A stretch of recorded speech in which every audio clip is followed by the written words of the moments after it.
Hello, lovey. Feeling stressed? Life got you down?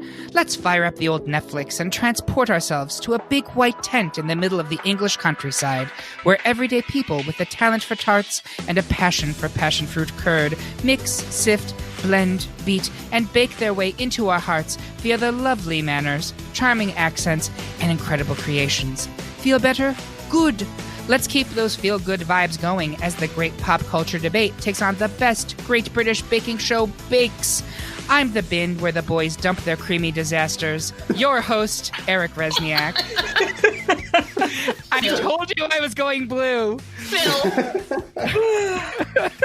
All right, please give a Great British welcome to this week's panel. Alma Marfo, are you ready to begin? I'm so excited. I have nicked my fingers twice while chopping so far. His bottoms are frequently soggy, but always satisfied. It's Curtis Creekmore. And I always get a handshake, Eric. She'll take Noel Fielding's buns any way she can get them. Iced, hot, crust, buttered. Yeah, it's Kara Austin. Freshen your drink, governor. Yes, please. So, how does this work? For our mini-sodes, there is no general poll. We just ask our panelists to pick their favorites and then argue about them. So all four of us went through the seasons released on the United States only and came up with our favorite bakes. We then voted on each other's picks and came up with the top 16, which were then added to a bracket to debate. Want to follow along at home? You can find this bracket on greatpopculturedebate.com, along with the brackets for all of our episodes. Want to see pictures of our picks, including the ones that didn't make this bracket? Head over to the bonus section of Great Pop Culture Debate or check out Instagram. So first, let's give a Paul Hollywood congratulatory handshake to the unanimous victors of round one.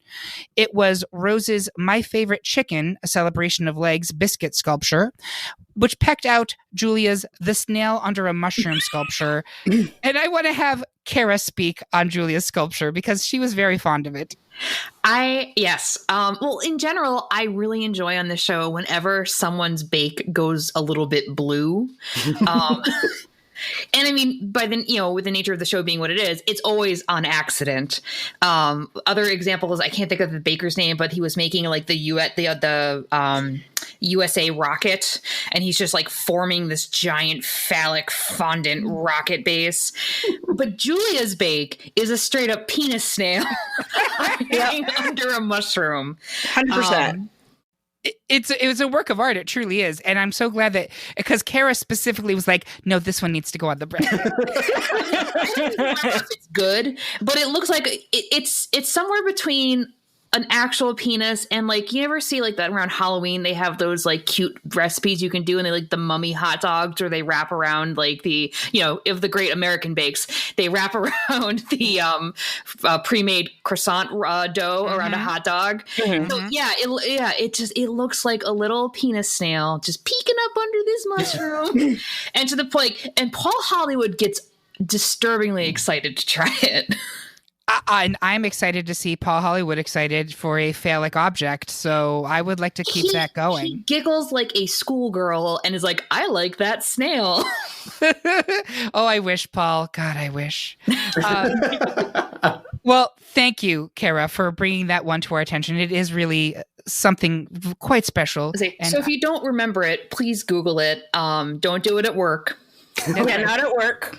Not at work. This is a home Google. Not safe for work snail, exactly.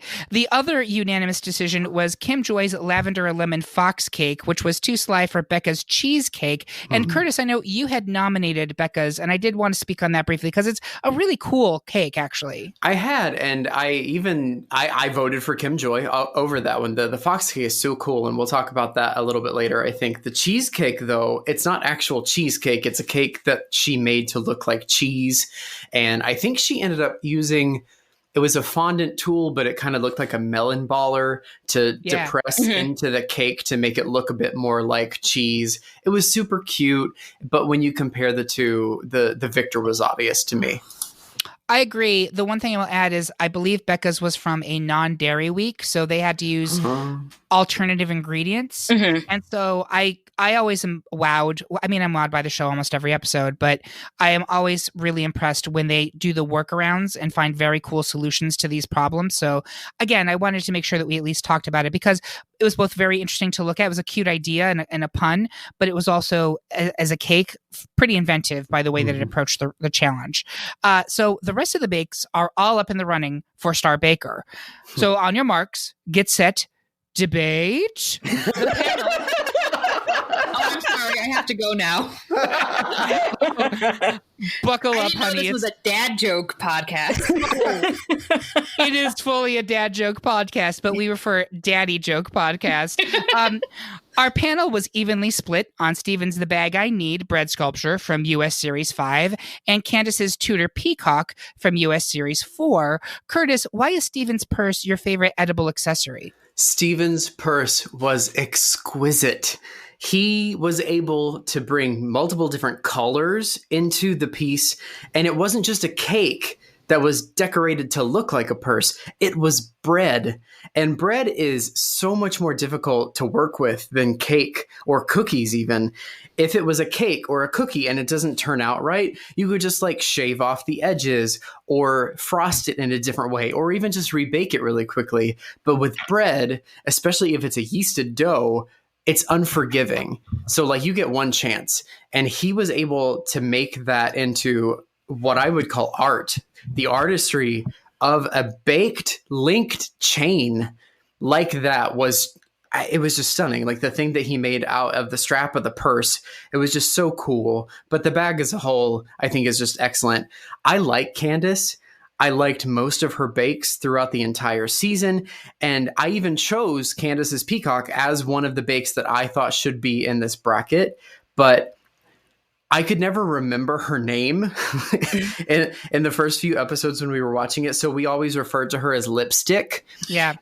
And Jane was Wig because we always thought that she looked like she was wearing a wig. And Andrew was Keebler. So like the top three from the beginning had their own names. But when you go back and you compare the two and you look really closely at Candace's peacock, it's just sloppy. The peacock's head and the neck are formed out of rice cereal. It's not covered. The cake base of the body of the peacock is just a cake with fondant on it. And she spent all her time making those painstaking feathers that just look sloppy when you get really close. I think the peacock would look really great if it were in a Monet painting and you were standing about 10 feet back. But when you get up on it, it's not good. That's like an entire library right there. I know. I was like, well, I don't know what I have to say now. Now I believe that it's garbage. I will say, though, as the person chosen to defend the peacock, what it has that the bread bag doesn't is hot controversy. And who doesn't love that in a show that's almost devoid of it? Because there was outrage. I don't know if anyone remembers this when it came out, because people were like, she's stealing Nadia's idea. And I love Nadia, but I also like, it's like I've seen episodes of this where like literally two people are making a dragon cake at the exact same time. Exactly. So, and it's like, I don't know how else you would make a peacock cake. I'm also at this point not arguing for it to beat the bag, to beat the bread bag. But I still think it's an interesting bake. I think Curtis makes excellent points, and I changed my own vote. So here we go. So, Amar, are you sticking with the bag? I am. I do think, and I'll talk a little bit more about this in the next, when it's my turn to speak. But what I will say is that, having been somebody who decorated cakes for several years, like took classes, learned how to do it, I have a sense of what it takes to decorate cakes, and bread is so much more difficult. Mm-hmm. So the fact that Steven was able to get that level of detail out of something that is so unpredictable, like bread dough, where you have a tremendous amount of control with something like a cake or like a peacock, that blew me away. Just how precise it was in a medium that is inherently so difficult to get precision on. Okay. I mean, I still will gladly say that I did put Candace's peacock forward, and I would continue to put it forward. I do love the controversy element of it. I think it is a better looking peacock than Nadia's, personally. Oh no. No. I do. No, I it do. looks like a duck decoy. Like it's just I think it's more. I think it is a more vibrant and more visually impressive. I think it's just a more, to me. See, I think that Nadia's, now we're just getting a whole different debate. I think Nadia's is more visually interesting because it's not sitting flat like a hat box on like some, the discarded fake foliage from like a Michael's craft store. Thank you. Yeah, Nadia's like, I remember it being kind of like up at an angle and then the plumage is falling down. And yeah, no, I think it's heads and tails above Nadia's, but yeah. That's fine. And you are all winning. No. And the bread bag will continue. I'm going to say how wrong you are. No, but that's a great It was a T-shirt. good try. One of these days, I'll get it. That one of these days you'll get it, but you won't. But that's a good T-shirt one, and we should write that down. So we had another even split between Jan's banana ramen cake from US Series 5 and Paul's King of the Jungle bread sculpture, also from US Series 5. I'll noodle on why I prefer Jan's illusion cake, while Amma will explain why she wants to tear into Prison Daddy's bread masterpiece, which I have personally named Glufasa. That's outstanding. Outstanding. So again, back to the point that Curtis made about the level of precision that it takes to do something in bread as a medium. That stood out to me so vividly. And as I spent a long time on making these picks for the bracket in the first place. And one of the first things that I did, in addition to watching a whole bunch of the show over again, was talk to people who I knew were also equally fanatic about it and said, what are the ones that you remember and what are the ones that feel like bakes that stood out? Everybody said Paul's lion bread. Mm-hmm. Either as their first or second pick. Just, it popped up every single time, no matter who I asked. It's tremendously memorable. And I actually did also fight to make sure that Jan's cake did get on there, so I do appreciate it for what it's doing. But when I think about the idea of mimicking something in cake versus having a vision that's specific come to life in bread, and again, kind of having a sense of the difficulty it would take to do either, I got to speak up for Paul on this. He did something tremendous. And the fact that he got an honorable mention for it, which they hadn't really done before, speaks to how unique it was. Yeah, listen, I will not say anything negative about Paul's cake, or excuse me, Paul's breads. It was an impressive display, and that was hugely talented. I was basing a lot of my picks on strictly aesthetic value, right? So I'm an extraordinarily amateur baker, and by amateur, I mean like, I don't know, easy bake oven level amateur, right? But you know what Paul Hollywood says. Can't What's go with that? style over substance. It's got to taste good. Well, that may be what Paul Hollywood says, but Francis is one of my very favorites, so I usually go with style over substance. So for me, in this particular one, and again, I have nothing but appreciation for what Paul did, but like that Jan's banana ramen one was just so lovely to see. Like, there's something whimsical about it, and I'll keep using that terminology over and over again for my picks, which will get knocked out routinely. I'm confident with that. But I appreciated the creativity and the artistry of it. But all of this being said, I can't fault Amma's personal rules for putting Paul ahead, and I would be willing to change my vote. Curtis, where are you coming down here? Please don't change your vote. I hated that bread. I hated it. I know. And I'm the person that just said that the bread bag should move forward. And I understand the artistry. Like, I am not saying that it was not a difficult thing to do. Bread is like, you can't control it. You make the cuts and you hope they do what you want them to. But I just remember watching that season and thinking that they blew that up so much. It looks dopey. Like, I get what he was going for, but there's no polish to it. And I think Jan's, like, it looks like what he wanted it to be. It looks like something completely different. If you looked at a picture of it, not knowing what it came from or what it was supposed to be, you would think that it was actually supposed to be a ramen dinner that someone had made. Like, that to me was the artistry that he brought to it. While I think Jan's a she. She, yeah. Oh, she, sorry. I am confusing those two people. It's just so much better than the bread. Please don't change your vote. Well, Kara, where are you coming down on this one? I'm still on lion bread. Like, I just remember the wow factor from initially watching that, and I'm trying to remember, like, what season is the Paul's lion bread? It's 5. Is it for 5? the U.S.? For U.S. For the U.S. Okay. Because I remember it being one of those first cakes that really, or not cakes, but bakes that blew me away. Maybe because with so many other folks in that challenge were just doing like braided bread wreaths essentially, and then he made that, and I was like, wow. And even though I'm not like defending a lot of them, most of my picks are, I realized, cakes or things that look like something else. So it's just like, I just want it to look like not what it is. And so I really appreciate that about the lion bake. And I mean, and it's tough going up against Jan's ramen noodle bowl, because that should scratch that same itch for me. But I don't know, like that's one of my formative GBBO memories. Here, I am going to change my vote, Curtis, and I'll tell you why. It's because Amma made a great point. Paul's bread sculpture is almost universally referred to. Whether or not you think it's that great, the general public kind of holds it up as one of like the all-time great ones. You can name it.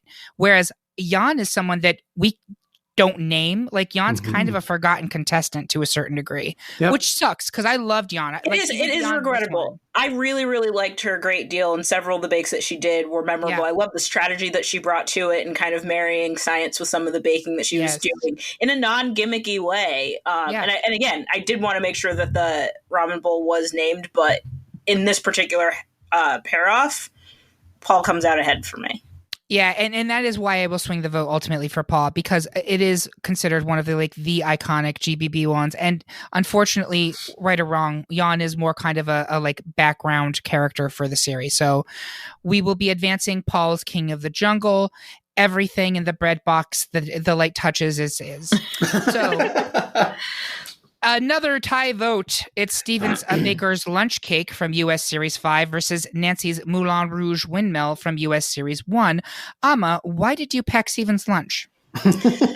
So what I will say about Nancy versus Steven, I love Nancy. I love the work that she did. I think she is living kind of a second life in terms of popularity on Instagram. If you're not following her, please do. It's wonderful. She bakes, she shows the process, she dances along to music as she does it. She's a really different person from who we saw on the show.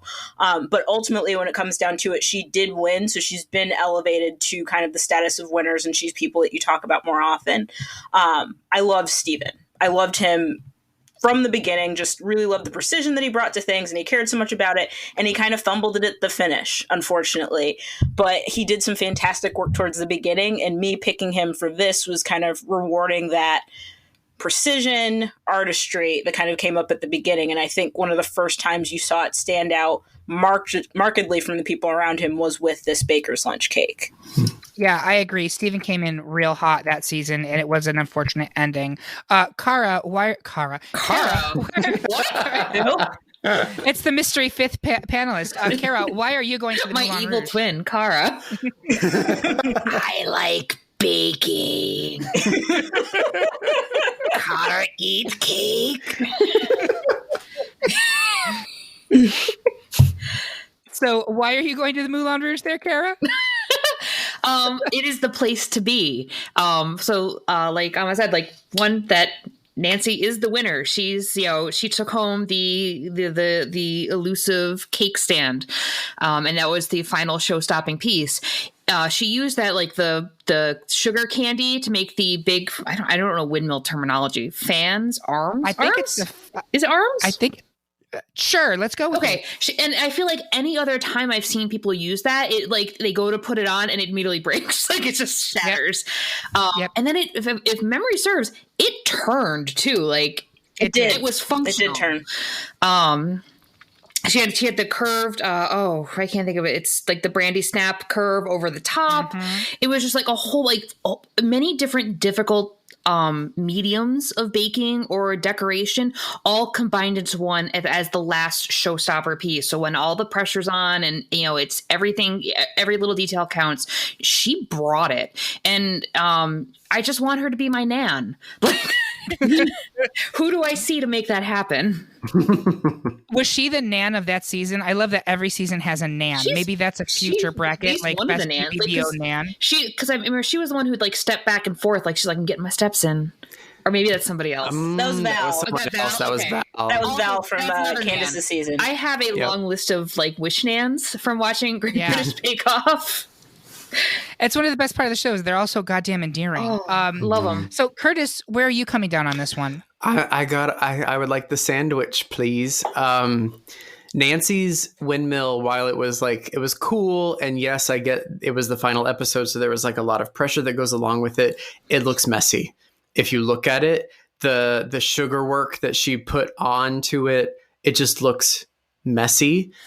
I don't even know that it was the strongest bake of the three.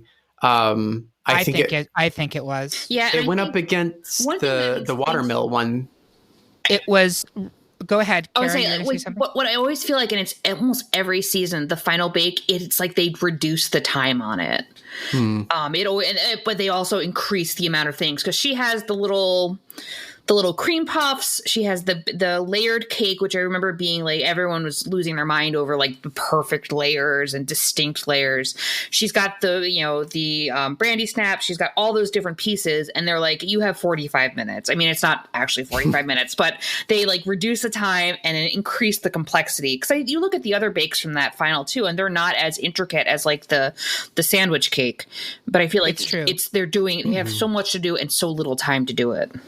And like Richard, because the real story that season was Richard had 5-star bakes. Right. He Yeah. was he was the clear favorite to win, and then he just choked in that finale. He choked. Much And like that last- Steven. Yeah, Right. a lot like Steven did in his season. And like one of I know Richard put a lot of effort into making like his well work, and it didn't work, and it was a whole thing. But anyway, you were saying about why you wanted Steven to. I think you it's just think that. it looks better. It looks like a better bake. Like the sandwich that he made actually looks like a sandwich. It doesn't look like a cake that looks like a sandwich. He made an entire loaf of bread that is a cake that looks like a loaf of bread. I think Steven is, oh God, he's one of the best bakers that they've had on the entire series. It doesn't matter what season. I think Steven is one of the best bakers they've had. And I just personally think the sandwich bake looks better than Nancy's windmill. Was that an actual illusion challenge too? Because I think that's where, Yes, it was. that's where this gets complicated, is because he's baking for the illusion, whereas Nancy's like, you have to make this towering, cream puff display. Towering cream puff is what they called me in high school. I just keep teeing this up for you every episode. It does, yeah. So I will say this. I was previously saying that so many of my picks were based on aesthetics. In this case, it's not. It is, as Kara pointed out, Nancy did so many different techniques. They were wildly different, and she put them all together. I will 100% concede that if you're saying strictly which looks better, it's totally Steven's. Oh, it's not yeah. even a question. Not even a question. But what is more impressive to me is Nancy's. Now, it's a final showstopper for an entire season, so it's kind of apples and oranges, because I think that was the first cake of the season. It is. You're looking at a week 10 versus a week 1, which also makes this a really difficult face-off. Yeah. For sure. But I have to give it to Nancy because it's not as polished as maybe we would like it to be, but the amount, like the skill level, it's like the Olympics, right? Like she's going for the highest possible skill. So even if she misses a couple little dings in there on the technical, she still got a higher score overall for the difficulty points. I also would make this argument to the group. Steven's already in here. Steven's already in the Elite Eight. I don't want to see like Steven versus Steven in an upcoming round. I would like to see more bakers. Exactly. I'd like to see more bakers represented than fewer. So for that reason, I'm sticking with my Nancy vote, and which gives us a tie. The way that ties work in the minisode, which we didn't cover beforehand, is that it's a round robin. Can I make one last ditch effort? Because I've just looked up the details. So this is everything that's in that windmill. The croquembouche, which is the perfectly layered sponge, beautiful spinning sugar windmill, delightfully. This is someone's like blog post. Passion fruit filled choux, but that is also tarte au citron, mini scones, and a Victorian sponge. So it's like there's all these things that make that up. It's not just a cake that looks like a sandwich. Not to belittle Steven by bringing it down to that, but it's like she had multiple bakes, multiple assets of this cake being bake being put together, and I still think it's phenomenal. I don't think it's fair to be able to say that she has all of these different things because she also had 4 hours. She had 4 hours to put all that together because that's how long you get for the final showstopper. And it's a showstopper at the finale when you have a season 1 or like episode 1 cake that looks amazing that had, maybe had an hour or 2 hours or something like that. So I don't know that it's necessarily fair. I get what Eric's saying about saying, I don't want a Steven versus Steven and the final 4. I do, because number 1, Steven is super cute. I'm married, but call me Steven. We'll see what happens. But I also think like he is one of the best bakers, and if his bakes mean that he makes it with 2 of his bakes to the final 4, then that tells you something about it. But like, again, complete your tiebreaker statement, Eric. So the way the tiebreaker works is it's round robin. I get the first tiebreak, and then it will go to the next person alphabetically. So Amma gets the second, Curtis gets the third, Kara gets the 4th, and then it's back to me. So if Curtis and Mama are staying steadfast on Steven, is that the case? Amma? Yes. Curtis? Yeah. So I make the tiebreaker call here, and in that case, I'm putting Nancy through. Yes. But that's fine. So now next time, I can live with that. Amma makes the decisions in the next round. Cool. And we recorded another one today in which I was repeatedly to the tiebreaker. And if you're listening to this podcast and rolling your eyes about how much I actually hate being the tiebreaker, I fucking hate it, because then I'm the bad guy. And like, that's not the way I like to do business. I would much rather come to a consensus, but we're not going to with this one. I was like, I don't know. Sometimes you do enjoy being the bad guy, though. Okay, fine, I do, but not in this case. And I'm going to start looking up Steven on Steven fan fiction. I'm like, there's Curtis right there. Send it my way. Thank you. There it is. All right, so next up we have. Oh, can I make one final point on Steven very quickly? Yes. For aesthetic purposes. So Steven, from the beginning, looks very familiar to me, and I could not figure out why that was. Like, for years. So when his season started, like, up to now. And then yesterday, which, for the purposes of listening later, today is August 7th, 2020, I watched the Howard Ashman documentary. He is one half of the composing team that did Little Shop of Horrors, ended up writing music for Little Mermaid, Beauty and the Beast, and Aladdin before he passed away. And that's who it is. It's taken me like 5 years to figure it out. Wait, but if what? you look at Howard Ashman, the composer, looks like Steven. Oh, I thought you meant Steven was somehow involved with that. I was like, whoa. No. Not to my knowledge, but they look similar enough that I was like, that's the issue I was having. Yes. And it's taken like 5 years to solve it, and I solved it yesterday. So I come today feeling relieved with that burden off of my soul. Why is this sticking in my head? Oh, I first interpreted that as you saying that he was like Howard Ashman's like writing partner. I was like, how did they keep that under their hats? Oh no. If they had gone the whole season without talking about that, I would have tromped over to England and yelled about it. Exactly. Well, next up we have another tie. It's Francis's secret squirrel cake from US Series 2 versus Liam's Nan's Sunday dinner pie from US Season 6. And I will gladly explain why I'm nuts about Francis and her squirrel cake. Kara will explain why Liam's grandma pie was so, well, grand. Oh, am I going first? You are going first. Okay. So this is another one of those that if you've listened to other episodes with me in them that I'm like, I'll pick something because I don't really have a strong feeling about the other one. And here I am. But I basically picked it because I love Liam so freaking much. And instead of defending this one, I'm going to defend a different bake I like because I have the microphone right now and this is what I'm going to do. Liam's favorite bake of mine was when he made the cake that looks like a stack of pancakes. Yes. And only, like, the thing I loved about it the most was that he was making it and he was doing, like, piping the frosting around in the rings, and Paul's like, what is that supposed to be? That's not gonna work. And fuck you, Paul Hollywood, it looked amazing. And he had to not only eat that cake, he had to eat his words. It was so clever, and Liam is so charismatic and wonderful and kind, and he's so enthusiastic about like everything he was baking, including his Nan's Sunday dinner. It's just hard for me because I'm not a big fan of the savory bakes. I'm just like, meat pie, okay, I guess. But I just love Liam, and he's someone who I've followed like on Instagram and other stuff since the Bake Off. Like he's just wonderful, and yeah, he's just so kind and lovely, and he made Paul Hollywood eat his words and his cake. I love Liam. I adore him. Francis's secret squirrel cake, like literally, was a moment where when I realized what she was doing with it, I audibly gasped and was like, "Oh my god, I'm in love with you." I think I literally in my living room said, "Oh my god, I'm in love with you." I'm pretty Because, sure like, I was there, and you said that. yeah. Yes. Like, I find her so ridiculous. Like the planning and the creativity and the constant criticism of Francis was, well, it looks really cool, but you really sucked on the flavors. We're never going to know that. I have no idea how any of these things taste. I'm only eating with my eyes. And Francis's bakes, this one being one example, but I could have put like 3 other ones on there. Yep. They were so visually incredible to me. I fell head over heels for Francis and her season. I was so happy when she won, and that was a great final 3. It was her, and was it oh god, it was Ruby and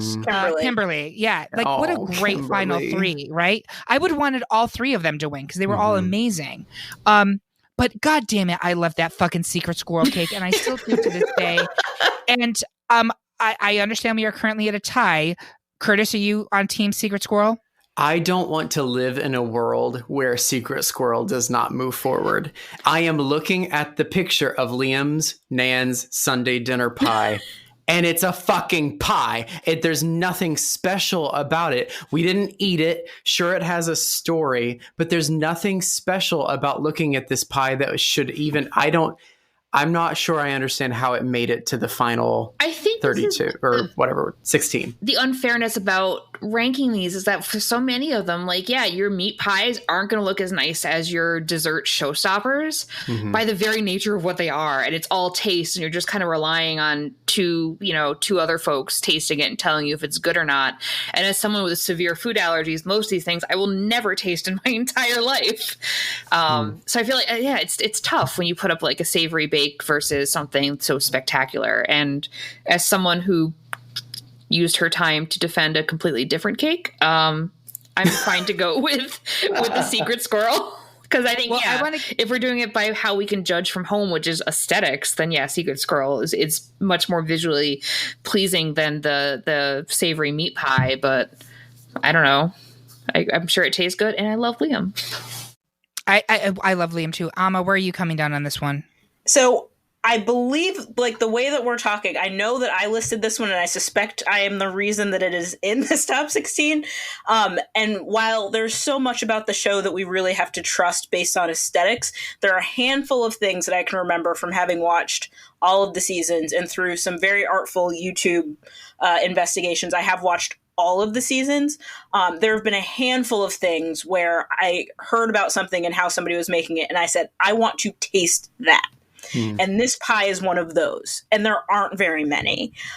So the fact that he was talking about what it was, and yes, it's a pie. It's not going to be super intricate, super wowing to look at, especially versus something like the secret squirrel cake. But I had this visceral reaction of saying, I want to eat that. And that doesn't happen very often. So I felt like that had to be recognized, knowing that so much of this was going to be based on how something looked. Yeah, that makes perfect sense. Are you sticking with your Liam vote? I am. You know, I'm going to stick with Liam too. Thank you, Kara. Because you know what? It was a meat pie. I could probably eat it. There's no like almonds and shit in there. Well, and Kara, I'll say that too. I'm also somebody with food restrictions. So if there's something like I want to eat and I suspect I can rig, I'll do that. And things like pies tend to be easier than some of the other things. Yeah. Again, not reasoning behind why I picked it, but I will affirm you there as being somebody who can't eat all the things. So that means that we are split, and Amma's the tiebreaker. Yes. So, Amma, are we going forward with Liam? Liam, come on down. We're going through to the next round. Curtis, I'm sorry. We lost out there. Liam's name dinner. I think I might have to walk out. I think I might have to walk out of this podcast right now. No, I think I actually had Secret Squirrel making it to the final too. So I think I had Secret Squirrel winning this whole thing. Really? Yes, I do. Wow. Yes, I do. It's okay. You still have Steven in there. You still have him. No, I don't. You have a Steven. The bread bag's still in there. Yeah, not moving forward. That bread bag boy.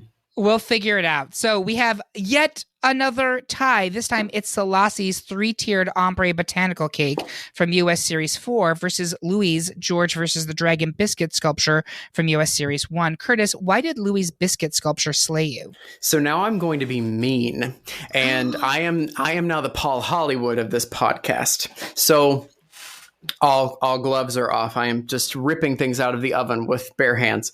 I really disliked Louis all season. I remember seeing the dragon for the first time and not being at all impressed for the first time.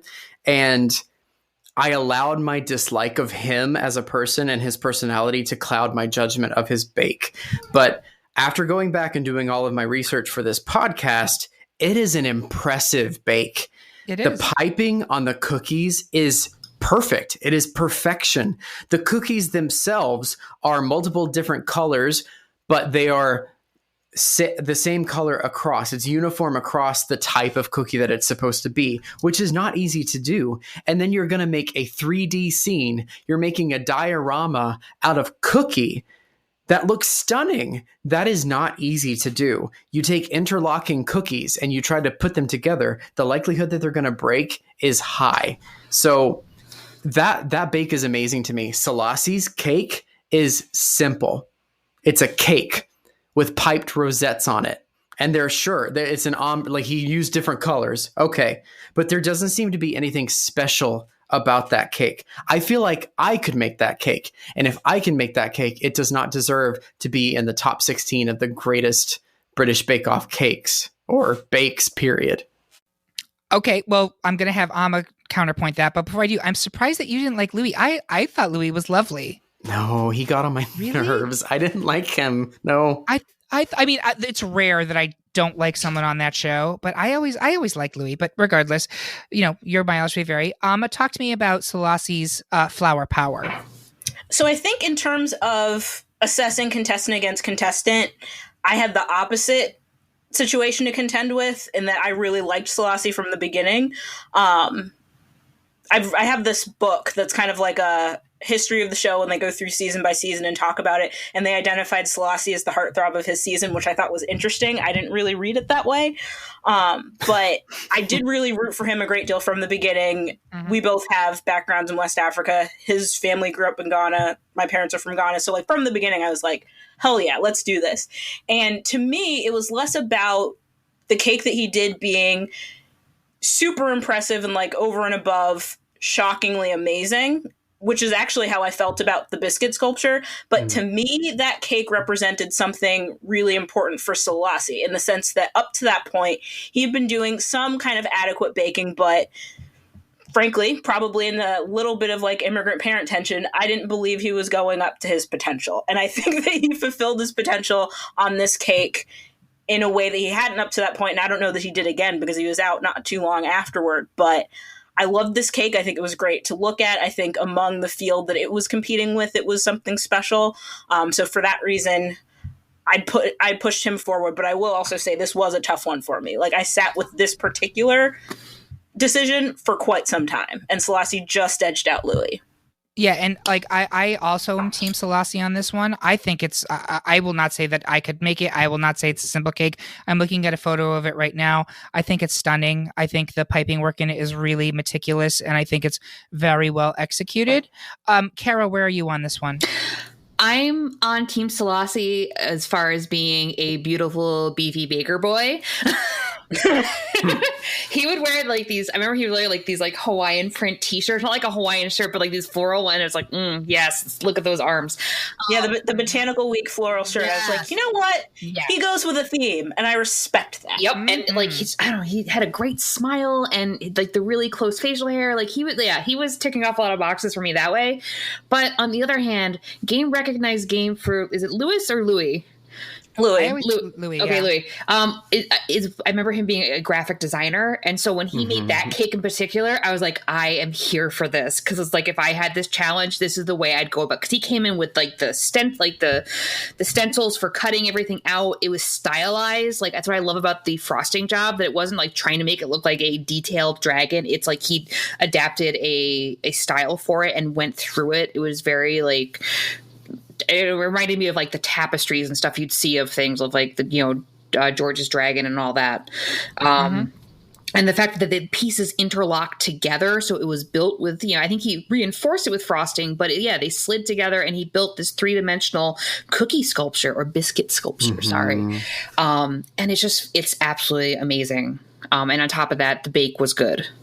So I believe we are currently deadlocked, and guess what, Curtis? Now it's your turn to be the heartbreaker. So who's advancing? Louis. Yeah, absolutely. Just like Kara said, like they weren't even cookie cutters. He didn't make a cookie cutter and bring it in. I'm pretty sure he brought in the stencils and then cut them out. Yeah. And they still look amazing. Like that bake is technically and aesthetically beautiful. Selassie's is 3 tiers of cake with piping on it. So Louis is going to move forward for me. You are sour. You are sour. I was so relieved to be on the same side of the argument as Curtis on this one. You have no idea the demon that you have wrought by taking out a secret squirrel. Oh. That's going to go on a t-shirt too. All right. So finally in round 1, 3/4 of the panel was transfixed by Nadia's peacock in Nan's Door chocolate sculpture from US Season 3, while I preferred Helena's caught in a web biscuit spider from US Series 7. I'll explain why I was stuck on charming weirdo Helena, while Curtis will shake a tail feather in support of Nadia. Go ahead, Curtis. Nadia's peacock, if you compare it to Candace's peacock, so we talked about them earlier, this is how you do a peacock. Nadia's peacock is much more well executed. The feathers are also painstaking. I said that Candace's Tudor feathers were painstaking, but Nadia's each one had 4 different pieces that she had to put together, and they're made out of chocolate, but they don't look messy. She didn't hide it in fake plants like Candace did. She had a stump that she made out of it for it to sit on. I can't remember what the peacock body was made out of, but even if it was rice cereal like Candace's, she at least covered it with fondant, so it looked good. I only wish that those 2 peacocks were up against each other right now so that we could compare them, but unfortunately they're not. I think it's the superior peacock, but when you compare it to Helena's spider, the spider is cool, but the egg that it hatches out of, if you look at a picture of it, it looks messy and it looks like it's not done, like she ran out of time. I shouldn't be able to look at something and think, oh, that's bread, if you're doing it to look like something different. It would have looked so much better if she had just covered it with something. Like she had made the spun sugar web already. Maybe if she had just like taken some more of that and adhered it to the sides of that egg, it would have looked a little bit better. But for me, this isn't a contest. If you showed me a picture of the egg and the spider and said that it came from Nailed It, I would believe you. My God, you are absolutely savage tonight. Woo. Oh my goodness. Oh, she's got her. She's Curtis, all you're got not the just demon like running all through her. Campaigning for your thing. You're like tearing down the other side. Listen, I came to win tonight. I don't know what I'm winning, but I'm winning something. I was the one who was supposed to defend Nadia, but I know that Kara also wanted to speak on it. Helena? Oh, yeah. I mean, yeah, what did I say? I have, kind of like with Liam, where it's like, I love the person so much. I love spooky Helena. She's one of the people who walked into the workroom. I'm just like, I'm getting your vibe. And then we started watching this with our son. He's just about to turn 5. And this is the season he got super into it. And so he was playing Bake Off. And he goes, "You're going to be the Halloween lady." I was like, "Yep." I love it. Absolutely. And I just like it, I'm trying to remember, this was like I think a biscuit challenge, because that's like it's the biscuit wheat. the egg is made out of cookies. I think again, given what this is going to be the fault for any of these is like it's 2 completely different challenges on different scales. And again, if I look at the putting them side by side with no context, it's like, I'm voting for Nadia's peacock cake or peacock sculpture every time. But I want to celebrate Helena's caught in a spider's web, because baking a 2 half dome cookies is difficult. Like that's difficult. And it's just like she brought all these bakes to she kept, like, I'm trying to think, like in drag, it's like she made it still Helena. Everything was kind of spooky and weird, and I just love that about her. And I think it's my affection for Noel Fielding that those 2 kindred spirits found each other during this challenge too. Yeah, I love I can't this. do a better job. Yeah, I love this. But yeah, can't do a better Nadia, with these two against each other, I'm picking Nadia, but I just want there to be everyone to realize how adorable this spider cake or spider cookie is. Agree. And I'm not going to sit here and argue it anymore. I'm fine with it. Nadia's peacock totally should move on. But I'm glad that we gave Helena some love because I do think she's adorable. And I thought that was a very cute little cookie. So that is the end of round one, folks. We're going to take a short break, even shorter than Sandy, in which we embarrass ourselves in a technical bake to make pita breads using a rustic outdoor stove. But after that, we'll move right along to deliberate the Elite 8 bakes. We'll be right back.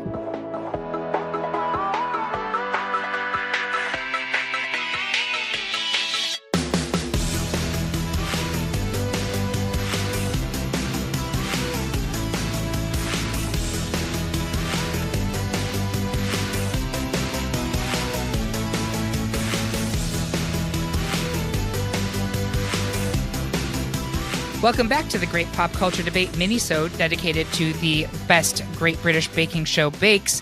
We've proved the bakes once, and now it's time to see which ones rise to the occasion with round two. First up, it's Rosie's My Favorite Chicken versus Steven's The Bag I Need, and I'm just going to go around the group and see votes. Amma, which one are you for? Steven. Steven? All right, and how about you, Curtis? Rosie. And this literally, I have cut my heart out and placed it on the table because I love Steven. I thought that purse was fantastic, but the chicken looks so cool. She made all of those feathers. The chicken, Rosie. Kara? The chicken for everything Curtis just said, and also that the chicken it's made in honor of is named Legs. And that gets me every single time. I also will give this to Rosie's Chicken, which does mean that Steven is now out of the entire bracket, which is shocking because I think everyone on this agrees Steven is one of the best bakers ever to be on the show. Yep. And Rosie has her moments, don't get me wrong, but Rosie's My Favorite Chicken advances to the final four. Next up, it's Paul's King of the Jungle versus Nancy's Moulin Rouge, and I'm going to start with Kara. Oh, this is so tough because you know how much I love Nancy's Moulin Rouge, but again, like a formative GBBO moment for me is Paul's King of the Jungle bread, and so I got to go with the bread. Curtis. I don't like the bread. I fought against Nancy's Moulin Rouge, but it's still a good bake. It's an amazing bake. Everything that you all said was absolutely true, so I'm going to pick Nancy. Can you isolate that moment of audio for me and send it to me correctly? It's like the antithesis of Oprah's I eat bread. This is the joy. Exactly right. The gluten intolerant Curtis Creekmore. No, do not put that on me. I love bread. Bread, I'm so sorry. I don't like Paul's bread. All right, well, there you go. Amma, where are you coming down on this one? Again, I think if we're going to things that are outstanding, the fact that bread earned a distinction that previously hadn't been earned on the show and hasn't been earned since, I'm giving it to Paul. I will also give it to Paul, partially because I don't want another tiebreaker. But it would have been my turn. Right, give Kara her tiebreaker. I'll save mine for the absolute final. It doesn't work in the final. Sorry, we can't do that. But I do think in terms of like when you're looking at the two, Paul's breads involved a lot of technique too. So this is not just form over function. This is both in both cases. And I think that Paul's is a better looking bake than Nancy. So I'm going to give it to Paul's. And mind you, Nancy's has not gone unheralded. It won her the title. Right. And deservedly so. All right, next we have Liam's Nan Sunday Dinner Pie versus Louis' George versus the Dragon Biscuit Sculpture. Curtis. I could not give two shits about this bake. This is the one that, like, I've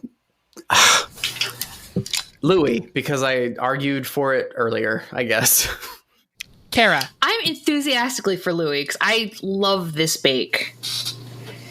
All right, Amma. I fought ardently for Liam previously. I think if we're going for something that favors artistry, I can give it to Louis and feel okay with that. So Louis. All right. I will also give it to Louis. So that's an easy sweep to the final four for him. And finally, we have Kim Joy's Lavender Lemon Fox Cake versus Nadia's Peacock in Nan's Window. I think this is going to get a little cagey. So, Amma, you cast the first vote. I'll say, as I was going through these picks, I didn't have a clear memory of Kim Joy's cake, but if you say Nadia Peacock, I know exactly what that is. And I think if that's part of what this bracket is about, I got to give it to Nadia on those grounds. It's a fair argument. Kara, you give me the second opinion, please. I think this is a really tough one because I think what I like about both of these fakes, I kind of like the same things about both of them as far as like the aesthetics. They're both very cute and beautifully done. But yeah, I can't not vote for Nadia. I just absolutely adore her. I love, this is one of my favorite bakes of hers. And I'm looking right now at the lemon fox cake too. And it's like this, it's hard. It's a close race for me, but Nadia is just pushing it across the finish line. Curtis. This is really tough. I love Nadia. We watched her show on Netflix. It's amazing. It's fantastic. You should definitely watch it. Oh, her cooking show? Yeah, her own. It's wonderful. It's so good. Yeah. And like, I appreciate the thought behind it and that she's reaching out to people within the country and like helping them.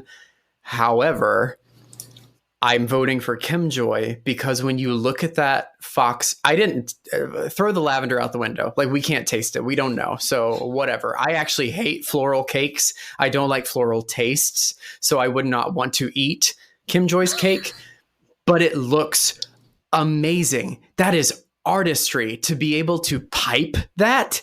Have you ever tried to pipe anything, especially with like a runny icing, and to get It's not easy. It's not. And to be able to get those clear, beautiful lines and make this what is basically anime on a cake. It's like the kawaii, the chibi, it is amazing. So I have to vote for Kim Joy. See, I think I've been to too many baby showers where it doesn't have that same impact for me. I can see that. It kind of is that aesthetic. Yeah, and that's why Nadia is just, that's what pushes it over, ahead for me. Oh, and one more thing. You said the reason that you wanted to vote for Nadia was because you have the name recognition. She won. Kim Joy, in my opinion, should have won her season. I was hair on fire angry when Rahul won that season because I did not think that he deserved it. I thought Kim Joy did after all of the bakes that she had done moving up to it. And then even her final bake, I did not think it was like bad enough to take it away from her and give it to Rahul. I felt like Rahul was pushed through that season the entire way. So this is justice for Kim Joy. I don't believe that you got angry, Curtis. That's not like that.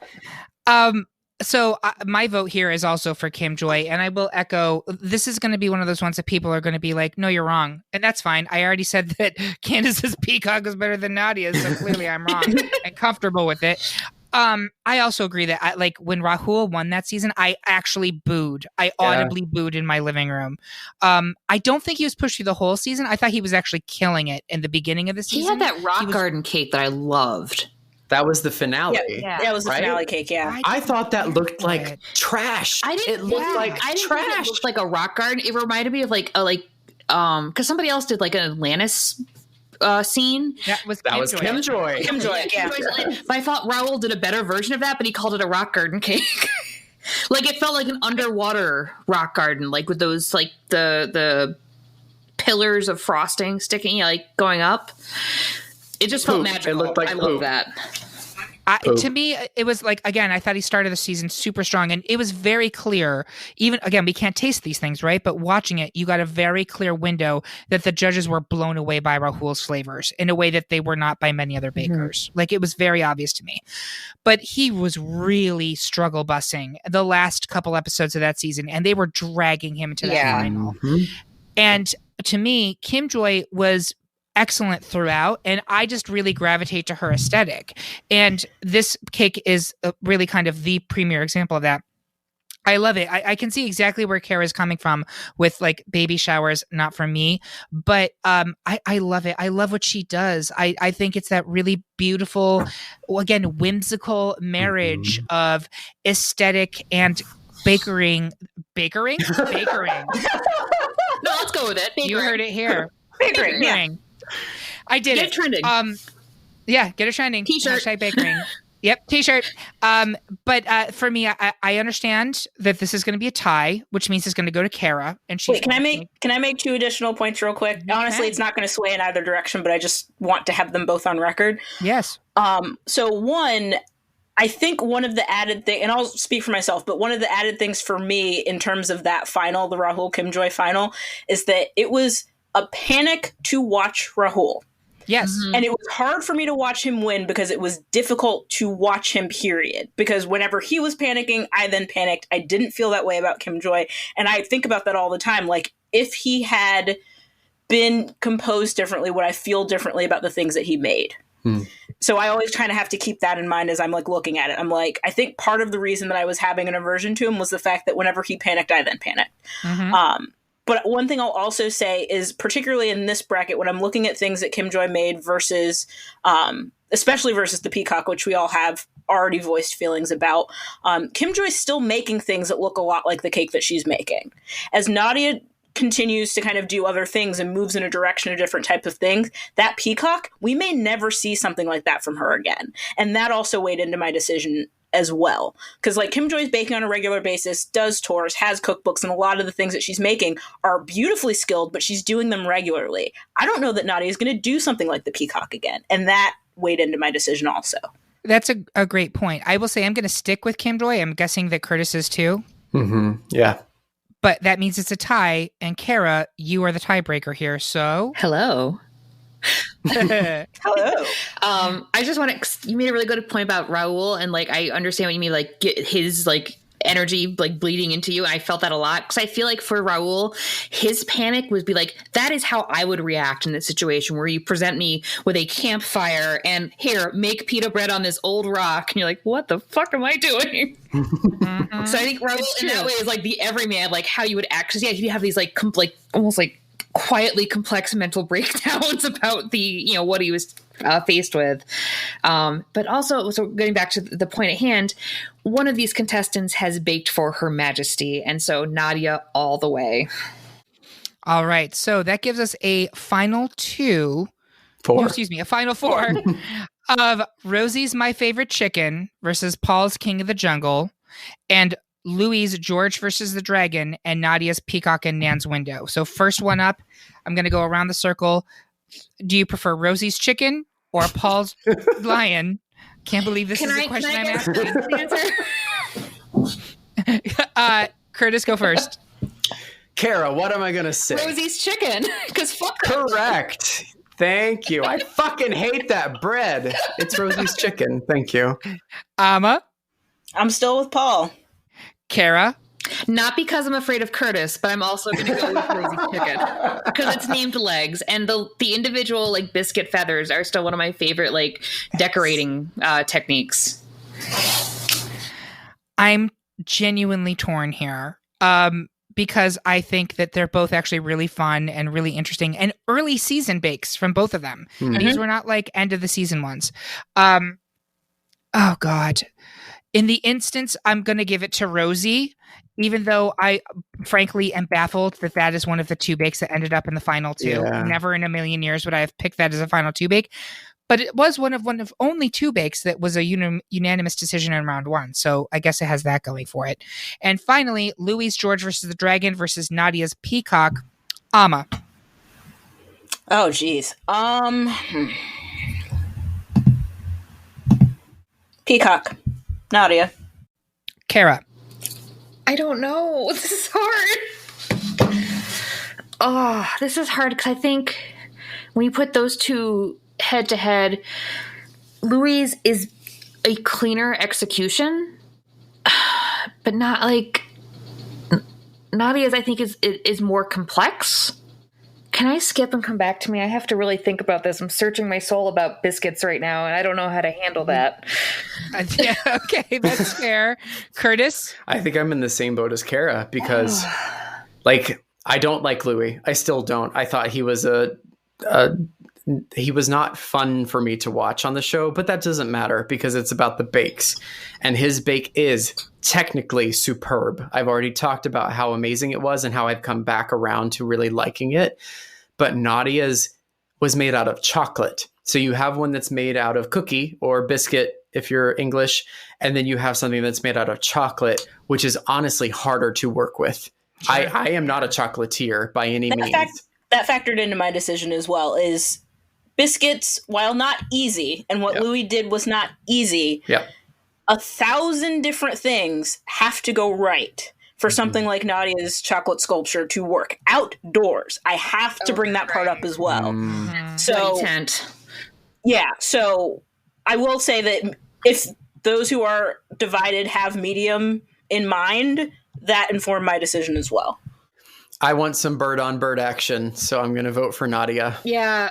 Oh, Alma made a really great point about the complexity of using chocolate in addition to like the actual environment in which they're crafting it. So I think I can pick Nadia and still sleep at night. Sorry, Louis. And I will also give it to Nadia, even though I've kind of spoken ill of this peacock earlier in this episode. I love Nadia, first of all. It is not the Nadia bake I would have put on here. I would have put on the levitating cheesecakes. Thank you. So would I. Yeah. I had that on my original list. I don't know what happened. So I will tell you, when I was making my lists, I deliberately did not put on more than one bake per baker. And I saw that you all had put the peacock on there. And I was like, well, then I'm not going to bother throwing away my Nadia vote on the peacock. I'm going to put the cheesecakes on. But all that being said, that's a little inside baseball for people who are listening to the podcast.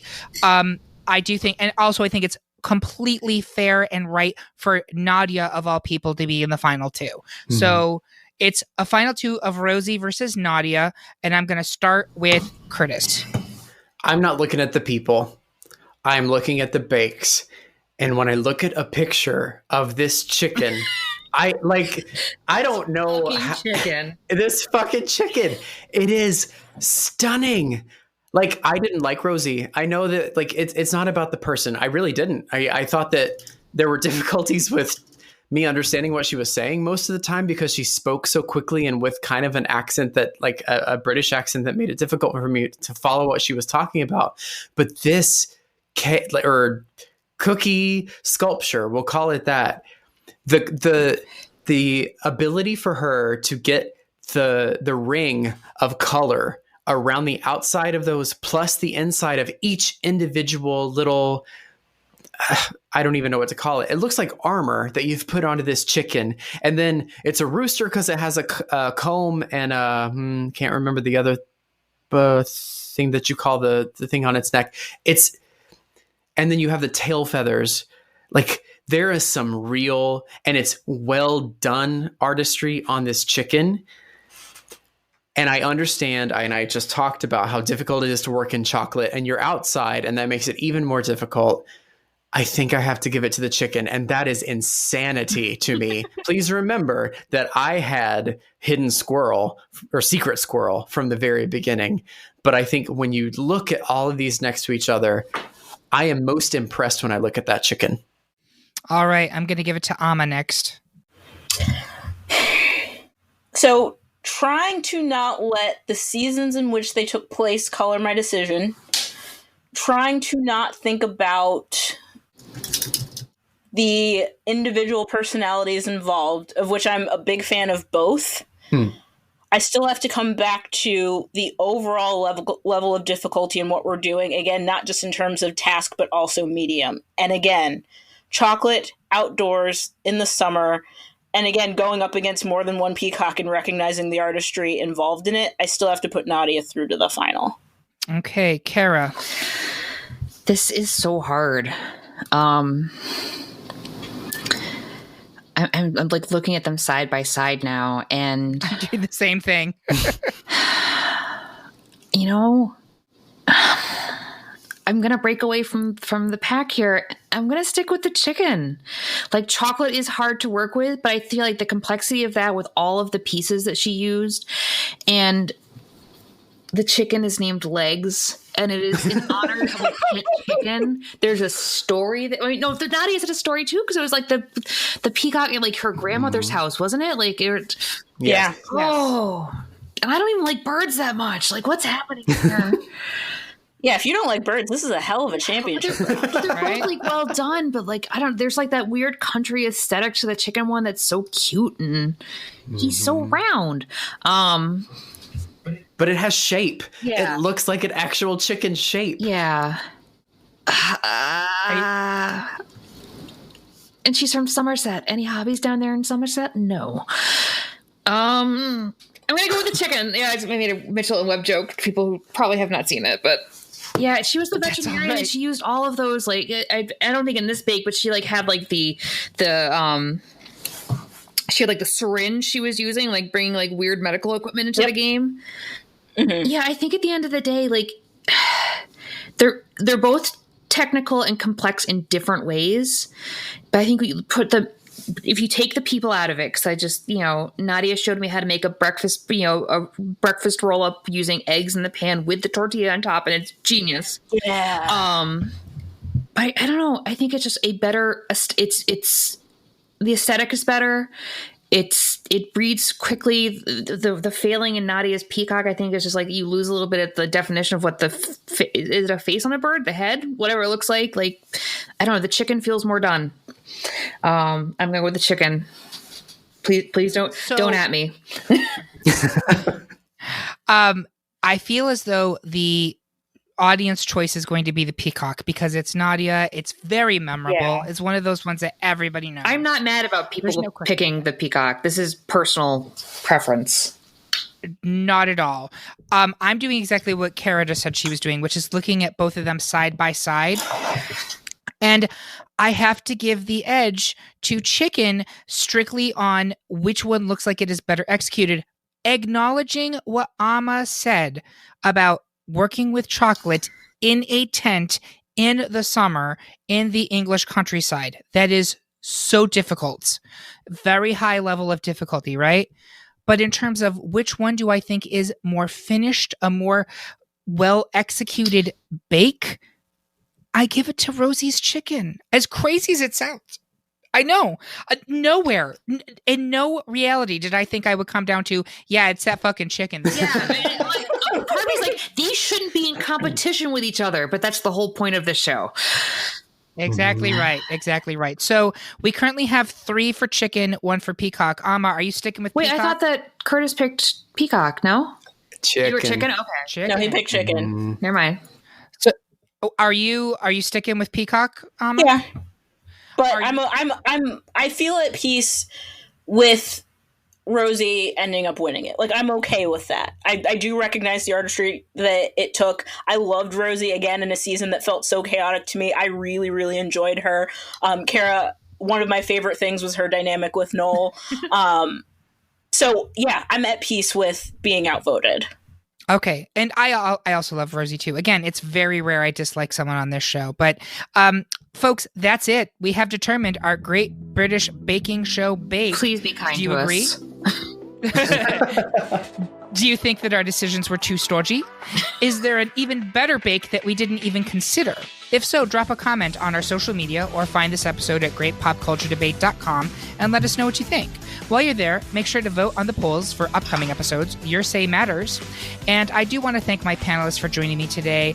I like you even more than Mary Berry likes her booze. And thank you to all of our listeners. You are the pudding at the end of our bangers and mash. So off you go. Totty buys.